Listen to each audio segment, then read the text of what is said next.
Enseignant, quand avez-vous réalisé que votre élève était plus intelligent que vous? Gregory Atkins était le genre d'élève qui me faisait remettre en question mon choix de carrière tous les jours. Il avait des A, mais il agissait comme si mon cours d'anglais de première année était son spectacle d'humour personnel. Le premier incident s'est produit 3 semaines après le début de l'année scolaire, lorsqu'il est entré en classe avec de la crème fouettée couvrant la moitié de son visage, comme une barbe de Père Noël. Toute la classe a éclaté de rire tandis que je restais là, tenant ma feuille de présence, essayant de comprendre ce que je voyais. La semaine suivante, il a apporté en classe un sac familial de Doritos et une bouteille de 2 litres de Mountain Dew. Pas un sac ordinaire, mais un de ces énormes sacs que l'on trouve chez Costco. Il était assis là, croquant des chips si fort que j'ai dû arrêter 3 fois de lui apprendre le soliloque d'Hamlet. Quand je lui ai dit de les ranger, il a continué à manger plus lentement, comme si cela le rendait moins perturbateur. Le croquant est devenu plus fort. Puis est arrivé le mercredi que je n'oublierai jamais. Nous étions à 20 minutes d'un cours sur le symbolisme quand j'ai remarqué une tache sombre qui s'étendait sur le jean de Gregory. Il a renversé toute sa bouteille d'eau sur ses genoux pour faire croire qu'il s'était fait pipi dessus. Il s'est levé au milieu de ma phrase et a annoncé qu'il devait aller à l'infirmière. Les enfants perdaient la tête en riant et en prenant des photos pendant que j'essayais de rétablir l'ordre. Je l'ai envoyé au bureau avec une recommandation, mais il est revenu le lendemain comme si de rien n'était. L'incident de la Nintendo Switch a été mon point de rupture. Pendant le temps de lecture silencieuse, la chanson thème de Super Smash Bros.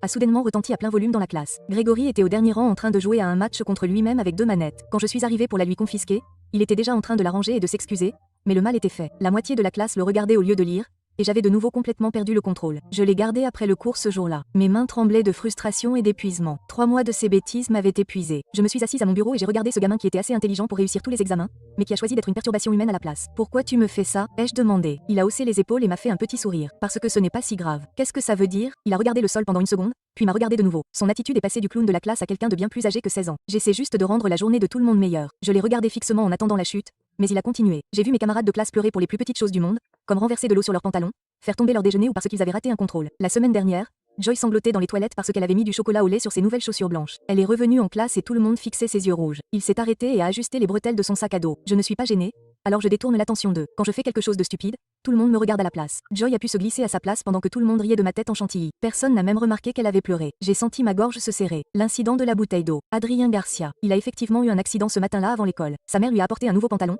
mais les enfants de la première heure l'ont vu. Au moment où il est arrivé en classe, les gens chuchotaient déjà. Alors, je me suis fait passer pour le gamin qui fait pipi. Dans un an, plus rien de tout ça n'aura d'importance. Donc, ça ne me dérange pas de faire ce genre de choses si ça permet aux autres de passer une meilleure journée. Je suis resté assis là à regarder ce gamin pour qui j'avais écrit 47 recommandations. Ce gamin dont je me plaignais tous les jours dans la salle des profs. Ce gamin qui essayait juste de rendre la vie de tout le monde plus facile. J'ai vraiment dû m'asseoir à mon bureau ce soir-là et me regarder. Il avait raison.